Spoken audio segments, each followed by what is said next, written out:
زه نومان یم او خوا کې را سره شهابالدین صاحب ناست دی. نن د جمعې ورځ وه. موږ داسې سیند طرف ته راووتو. لاول لاړو د سیند په دې غاړه باندې ګاشکوټ ته لاړو. بیا د ګاشکوټ نه موږ را روان شو. په لار باندې موږ لرګي راغونډ کړو، روړې موږ راغونډې کړې، شنه لرګي، پاڼې، هر قسم شي موږ راغونډ کړو. موږ وی چې اور ته بل کړو.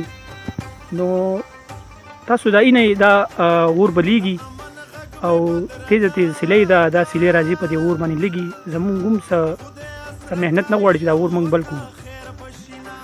او ښکلی موسم دی، یخ هم دی، سیلۍ هم ده، اور هم بلیږي. موږ د دې ماحول نه ډېره مزه اخلو.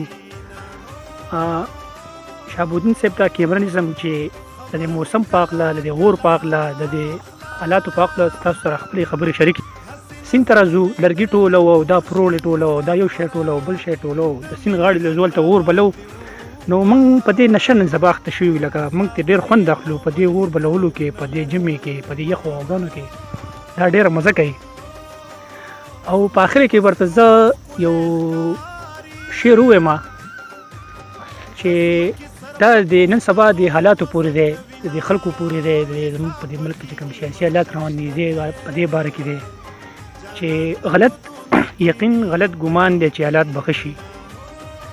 غلط یقین غلط ګمان دی چې حالات به ښه شي. په داسې حال کې څه امکان دی چې حالات به ښه شي. او ښه پې پوهېږي چې یوه ورځ د بلې بدې راځي.